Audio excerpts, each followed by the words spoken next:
قرآن حکیم کا 5واں پارہ ہے۔ اللہ تبارک و تعالیٰ نے اس کے بالکل آغاز میں اس بات کو بیان فرمایا ہے کہ جب تک عورت کسی ایک شخص کے نکاح میں ہو، دوسرے کے ساتھ اس کا نکاح نہیں ہو سکتا۔ گویا قرآن مجید نے ایک اسلوب یہ بیان کیا کہ ایک وقت میں ایک خاوند کے نکاح میں تو چند بیویاں ہو سکتی ہیں، لیکن یہ ممکن نہیں ہے کہ ایک عورت کے 2 شوہر ہوں۔ ہاں، جو لونڈیاں ہوں اس زمانے میں جن کا چلن موجود تھا، اس حوالے سے اللہ تعالیٰ نے گنجائش عطا فرمائی۔ اسی تفصیل کو پہلے رکوع کے اندر مختلف انداز میں بیان کیا گیا اور یہ بتلایا گیا کہ اسلام ہر خواہش کو پورا کرنے کے لیے پاک، صاف اور جائز رستہ عطا کرتا ہے۔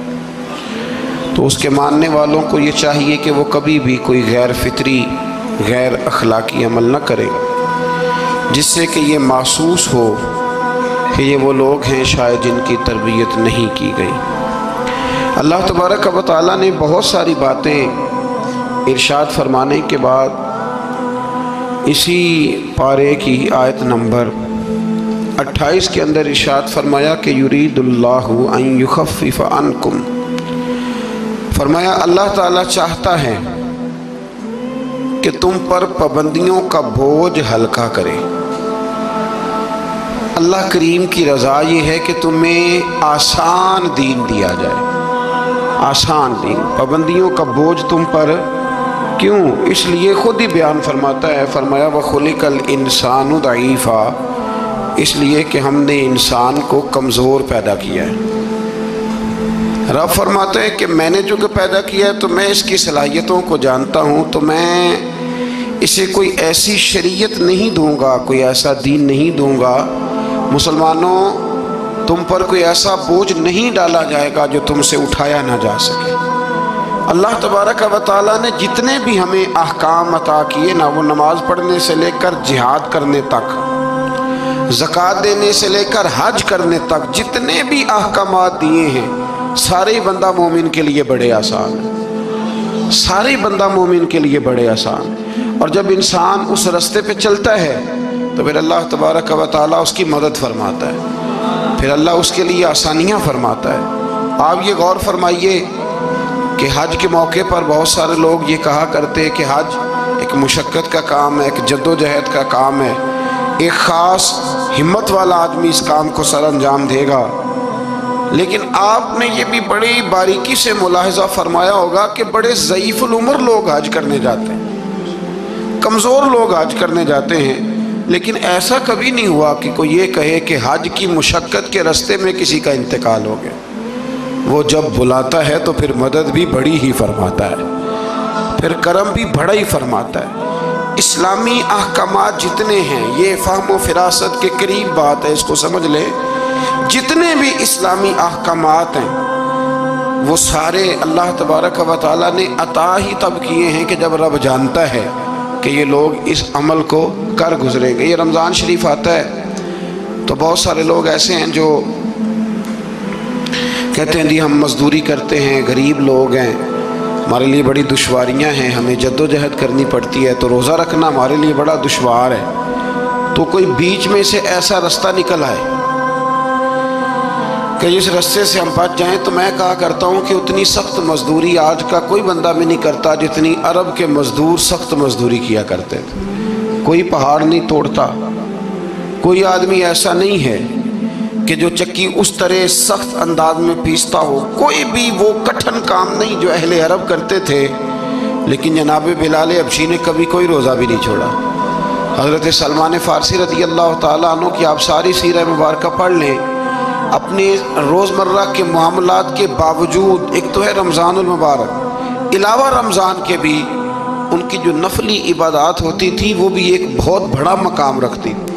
تو بلا وجہ لوگ پریشان ہو جاتے ہیں، اور ہمارے زمانے میں تو کانوں کو ہاتھ لگا لگا کے لوگ کہتے ہیں کہ او ہو معاذ اللہ جی بڑا مشکل ہے دین پہ عمل کرنا، بڑا مشکل ہے۔ وجہ صرف اتنی ہے کہ کوشش نہیں کرتے، توجہ نہیں کرتے، جس کو یہ اپنے لیے آسان سمجھ رہے ہوتے ہیں وہ کام ان کے لیے مشکل ہوتا ہے، اور جو چیزیں اللہ نے آسان کر دی ہیں وہ بہرحال آسان ہوتی ہیں۔ پھر تھوڑا آگے جائیں گے تو اللہ کریم نے اسی بارے میں ارشاد فرمایا کہ ایک دوسرے کا مال ناجائز طریقے سے نہ کھاؤ۔ ہاں، تجارت کرو باہمی رضامندی کے ساتھ، ایک دوسرے کے ساتھ لین دین کرو تو اچھے طریقے سے کرو، ناجائز طریقے سے کسی کا مال نہ کھاؤ۔ اس کی تفسیر میں ایک حدیث ہے مسند امام احمد بن حنبل میں، نبی کریم صلی اللہ علیہ وسلم نے فرمایا کہ جس شخص نے ناجائز طریقے سے مال کمایا ہے نا، یہ اسی کا تھا، اسی کا نصیب تھا، جس نے کما لیا اسی کا تھا، لیکن حضور فرمانے لگے اس نے جلدی کی ہے، اگر یہ تھوڑا انتظار کرتا تو اللہ یہی مال اسے جائز طریقے سے عطا فرما دیتا۔ اس نے جلد بازی کا مظاہرہ کیا ہے، غلط طریقہ اختیار کیا اس کو حاصل کرنے کا، اس نے اچھا نہیں کیا۔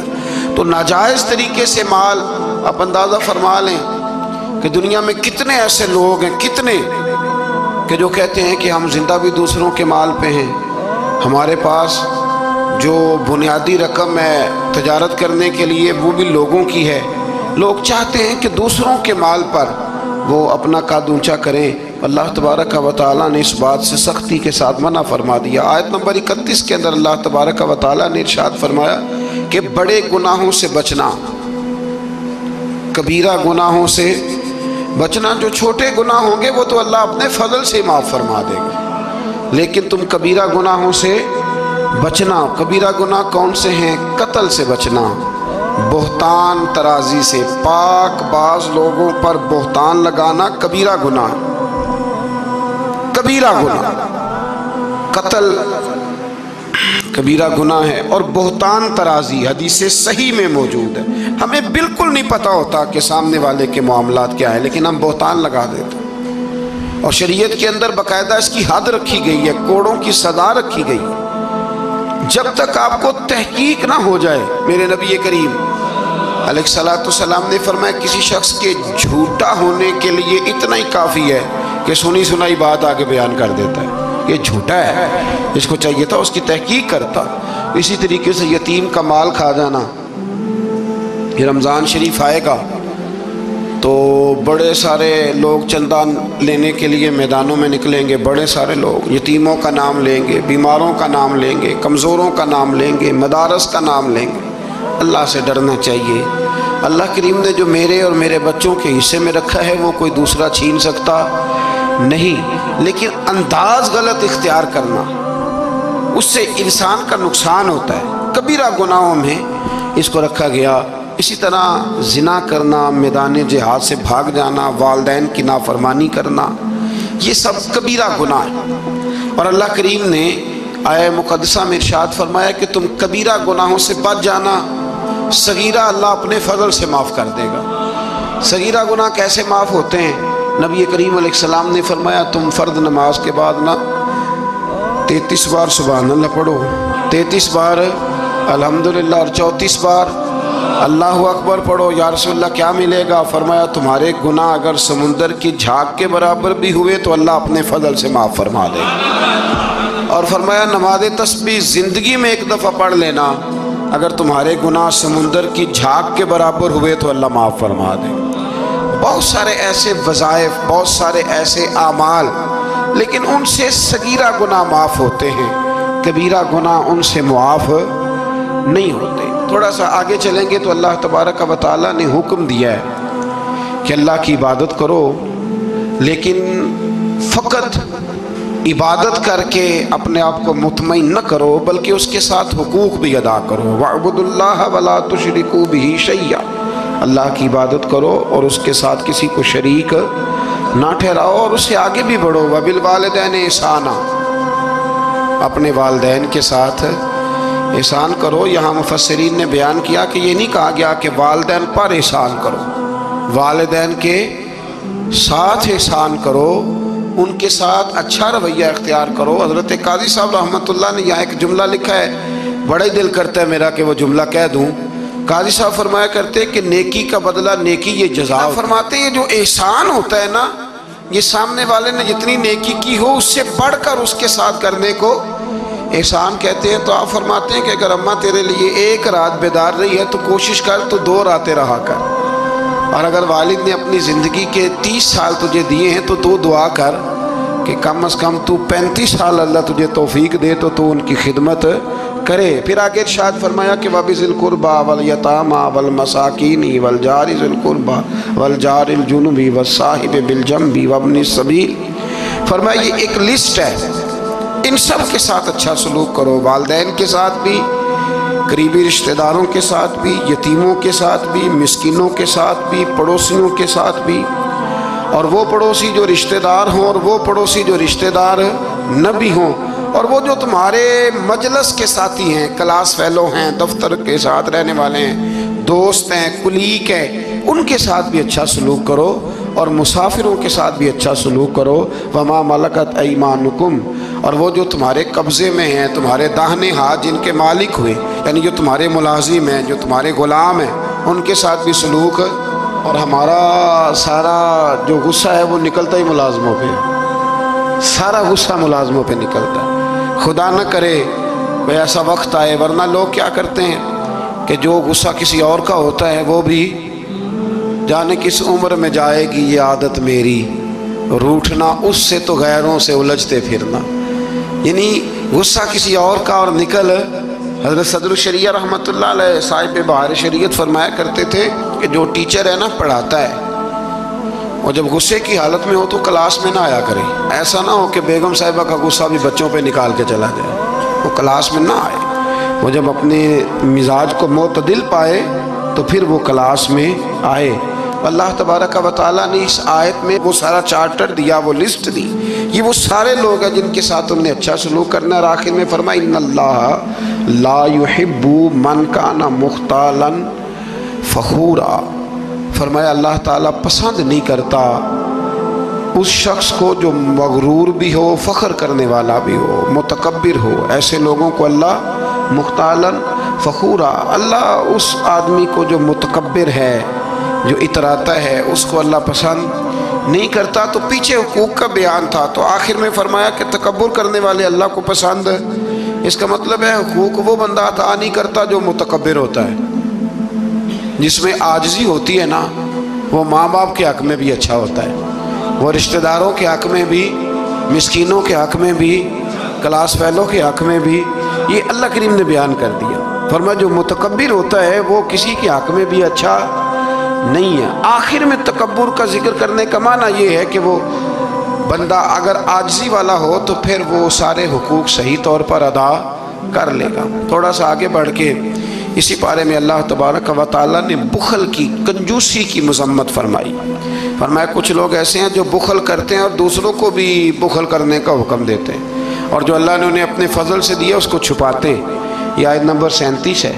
آپ کو بہت سارے لوگ معاشرے میں ایسے ملیں گے جو آپ کو مشورہ دیں گے، چھوڑو یار، یہ ان لوگوں کا تو کام ہے چندے جمع کرنا، یہ تو کام ہے ان لوگوں کا، یہ آ جاتے ہیں ویلفیئر سوسائٹی والے، یہ آ جاتے ہیں سڑک بنانے والے، اسکول والے، یہ لوگ آ جاتے ہیں، تو یہ مشورہ دیا جاتا ہے، خود بھی بخل کرتے ہیں اور لوگوں کو بھی بخل کا مشورہ دیتے ہیں۔ یاد رکھیں اللہ تبارک و تعالیٰ جب آپ کو آپ کی ضروریات سے زیادہ دیتا ہے نا، اس کا مطلب ہے کہ پھر اللہ نے آپ کو کسی کے لیے بانٹنے کے لیے دیا ہے۔ جب اللہ تبارک و تعالیٰ نے دیا ہے تو پھر اللہ کے دیے سے اس کی راہ میں خرچ کرنا یہ انسان کو نفع دیتا ہے، یہ اس کا فائدہ کرتا ہے۔ میرے نبی پاک علیہ السلام نے فرمایا جب صبح ہوتی ہے نا تو 2 فرشتے زمین پر اترتے ہیں، ایک فرشتہ یہ کہتا ہے کہ اے اللہ سخی کو زیادہ عطا فرما، اور دوسرا کہتا ہے اللہ جو بخیل ہے نا، کنجوس ہے، ہونے کے باوجود خرچ نہیں کرتا، اللہ اسے روک لے، اسے عطا نہ فرما۔ دونوں فرشتے یہ کہتے ہیں، اور حضور فرمانے لگے جو سخی ہے وہ اللہ کے بھی قریب ہے، لوگوں کے بھی قریب ہے، اور جنت کے بھی قریب ہے، اور جو کنجوس ہے وہ بندوں سے بھی دور ہے، معاذ اللہ اللہ سے بھی دور ہے، اور جنت سے بھی دور ہے۔ تو کوشش کریں جو اللہ نے دیا ہے اس میں سے اللہ کے راستے میں خرچ کیا جائے۔ انہی آیات مقدسہ میں پھر امانتیں ادا کرنے کا بھی حکم ہے، آگے چل کے پھر حسد کی ممانعت بھی فرمائی گئی، پھر ان لوگوں کو سمجھایا گیا کہ جو بلا وجہ لوگوں کو حاکموں تک لے جاتے ہیں، یعنی بلا وجہ کے مقدمات، بلا وجہ یہ جو ہمارے مالدار لوگ ہوتے ہیں انہوں نے تو ایک پکا وکیل رکھا ہوتا ہے مقدمے کرنے کے لیے، اس پہ بھی کر دو، اس پہ بھی کر دو، اس پہ بھی کر دو، الجھائے رکھتے، اور بغیر کسی سبب کے بعض لوگوں کی یہ عادت ہوتی ہے لوگوں کو تنگ کرنا، نوٹس بھیجتے رہنا۔ اللہ کریم نے ان آیات کے اندر منع فرمایا۔ 5ویں پارے کی سورہ نساء کی آیت نمبر 64 فرمایا وما ارسلنا من رسول الا لیطاع باذن اللہ، فرمایا ہم نے جو رسول بھی دنیا میں بھیجے اس لیے بھیجے کہ ان کی اطاعت کی جائے، ان کی فرما برداری کی جائے۔ اور آگے ارشاد فرمایا وَلَوْ أَنَّهُمْ إِذ ظَّلَمُوا أَنفُسَهُمْ جَاءُوكَ، محبوب جب یہ لوگ اپنی جانوں پہ ظلم کر بیٹھے تو آپ کی بارگاہ میں حاضر ہو جائیں۔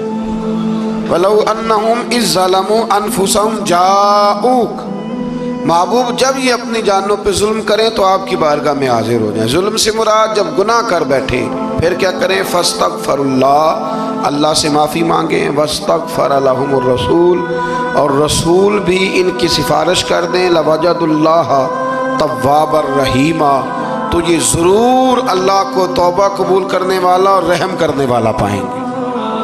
تو یہ کون فرما رہا ہے؟ اللہ کریم کہ جب اپنی جان پہ ظلم کرو تو میرے محبوب کے دروازے پہ آ جاؤ، مجرم ہو تو منہ اشکوں سے دھوتے ہوئے آؤ، آؤ در تواب پہ روتے ہوئے آؤ۔ قرآن میں موجود ہے توبہ کا طریقہ، سرکار کی دہلیز سے ہوتے ہوئے آؤ۔ اب کچھ لوگ یہاں اپنی مرضی کی تشریح بھی کرتے ہیں، کچھ لوگوں کا مزاج بن جاتا ہے، وہ کہتے ہیں جی پہلے تو کہنے لگے کہ اس آیہ مبارکہ کے مفاہیم ہی کچھ اور ہیں، پھر جب امت نے زیادہ بیان کیا تو کہنے لگے یہ حضور کی حیات ظاہرہ تک تھی۔ تو میں نے کہا یہ کہاں لکھا ہوا ہے؟ قرآن مجید میں کہاں لکھا ہوا ہے؟ اللہ پاک نے تو مطلق کہہ دیا کہ جب بھی ظلم کرو تو میرے محبوب کی بارگاہ میں، چاہیے تھا نا کہ جو تشریح تم کر رہے ہو اللہ کریم انہی الفاظ کے ساتھ بیان فرماتے کہ زندگی میں جانا بعد از وصال نہ جانا۔ تو جب اللہ کریم نے اس حکم کو مطلق رکھا، مسند امام احمد بن حنبل میں حدیث ہے، خلیفہ عبد الملک بن مروان کہتا ہے کہ میں رات کے وقت نہ نبی کریم علیہ السلام کے روضہ اطہر کی طرف نکلا تو میں نے ایک شخص کو نا حضور کی قبر انور پر لیٹے ہوئے دیکھا، اور کس طرح لیٹے تھے کہ اپنے رخسار نبی پاک علیہ السلام کی قبر کے ساتھ وہ رگڑ رہے تھے۔ تو کہتے میں نے ان کو ٹھوکر ماری، میں نے کہا تمہیں پتہ ہے تم کیا کر رہے ہو؟ کہتے جب انہوں نے چہرہ اٹھایا تو میں حیران ہی ہو گیا کہ وہ عام آدمی نہیں، وہ تو حضرت ابو ایوب انصاری ہیں، اور کہنے لگے مجھے پتہ ہے میں کیا کر رہا ہوں، میں کسی بت اور پتھر کے پاس نہیں آیا، میں اپنے رسول کے پاس حاضر ہوا، حضرت ابو ایوب انصاری۔ یہ انداز دیا ہے ہمیں صحابہ نے۔ حضرت مولا کائنات شیر خدا علی المرتضیٰ رضی اللہ تعالیٰ عنہ فرماتے حضور کے وصال کو تیسرا دن تھا، بڑی تکلیف تھی، بڑا غم تھا، دکھ ابھی تازہ تھا، میں حضور کی قبر انور سے تھوڑے سے فاصلے پر بیٹھا تھا، امام قرطبی نے اس کو لکھا ہے۔ تو کہتے ایک شخص آیا اور مجھ سے آ کے پوچھتا ہے کہ نبی پاک علیہ السلام کہاں ہیں؟ کہتے چونکہ زخم تازہ تھا، 3 دن گزرے تھے تو میں رو پڑا، میں نے کہا وہ جو سامنے مزار پر انوار ہے نا قبر اطہر، وہ میرے نبی پاک کی ہے۔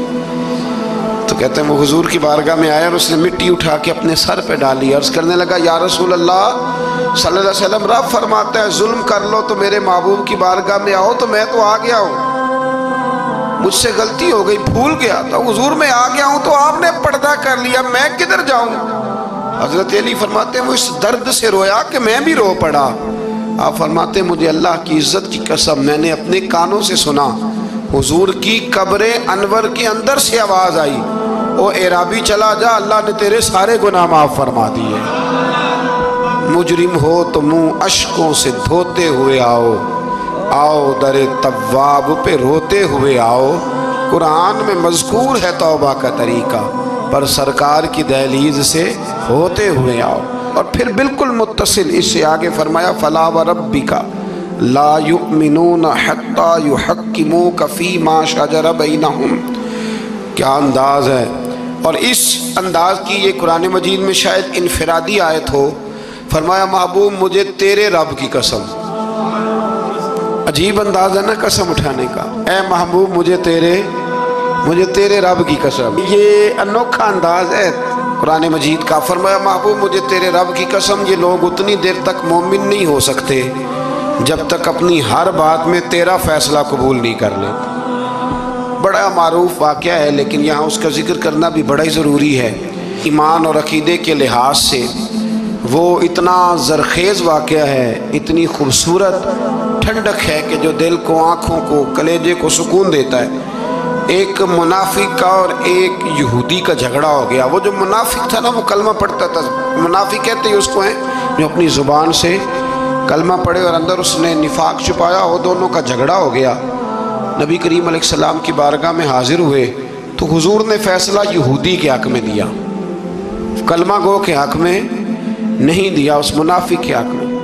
وہ نہ کہنے لگا جی میں تو فیصلہ حضرت عمر سے کراؤں گا۔ وہ حضرت عمر فاروق کے پاس گئے اور جا کر کے کہا کہ یہ ہمارا معاملہ ہے تو فیصلہ کر دے۔ جناب عمر بات سننے ہی لگے تھے کہ وہ یہودی بولا، کہنے لگا عمر ایک بات کا لحاظ کر لینا کہ نبی کریم کی بارگاہ میں یہ بات پہلے سے طے ہو چکی ہے اور حضور نے میرے حق میں فیصلہ دے دیا ہے، پر یہ کلمہ پڑھ کے کہتا ہے کہ میں نے عمر سے فیصلہ کرانا ہے، میں معاذ اللہ حضور کے فیصلے کو نہیں مانتا۔ جناب عمر فرمانے لگے بیٹھو پھر میں ابھی آیا۔ حضرت عمر اندر تشریف لے گئے اور تلوار لائے اور تلوار اٹھاتے ہی اس منافق کی گردن اتار دی۔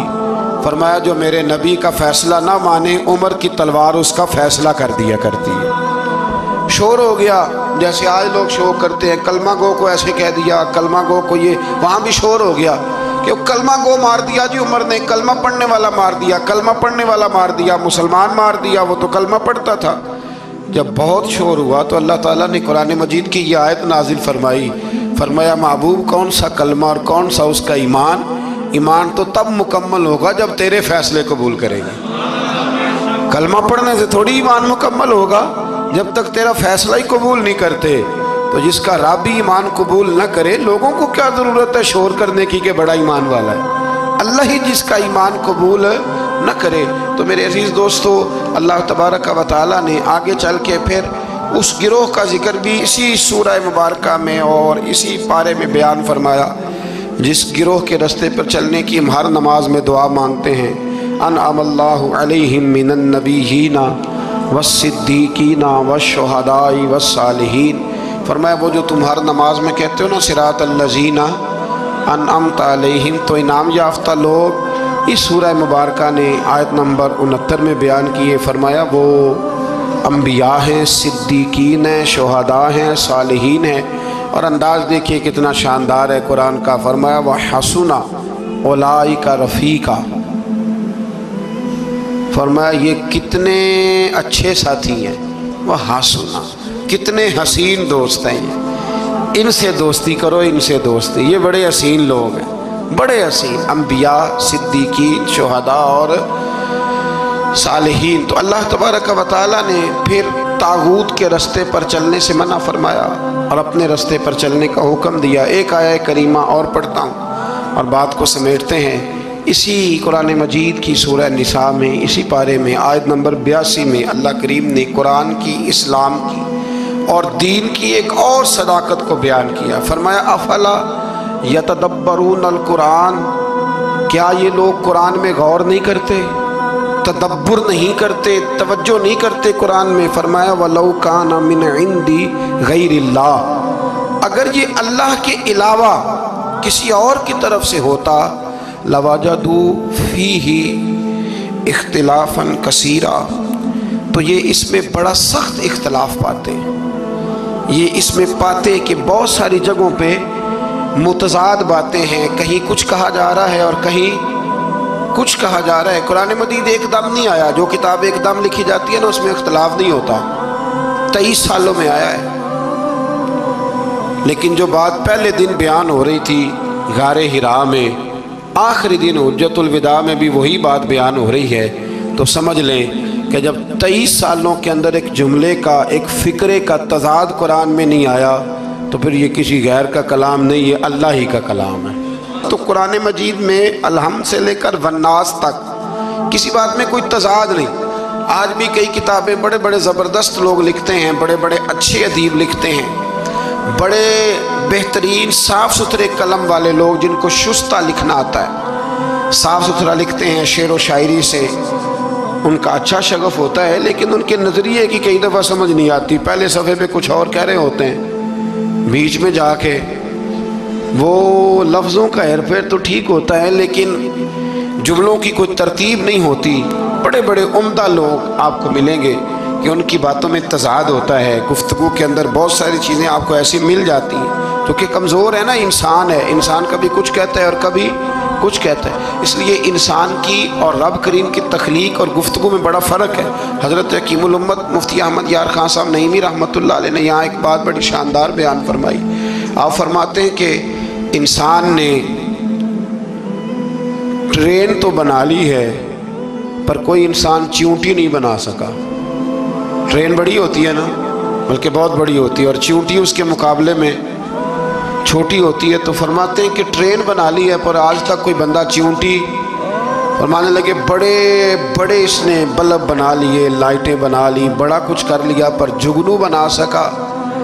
جگنو بڑا چھوٹا ہوتا ہے، تو اس نے بڑا کچھ بنا لیا ہے پر جگنو نہیں بنا سکا۔ تو سمجھ میں یہ بات آتی ہے، شعور میں یہ بات بیٹھتی ہے کہ اللہ کی تخلیق صرف اللہ ہی کی ہے۔ کسی بندے کی تخلیق، حالانکہ وہ بھی اللہ کی دی ہوئی عقل سے کچھ تخلیق کرتا ہے، اگر کرتا ہے اللہ کی دی ہوئی طاقت سے کرتا ہے، لیکن رب کریم کی تخلیق کے قریب قریب بھی کوئی چیز جا سکتی۔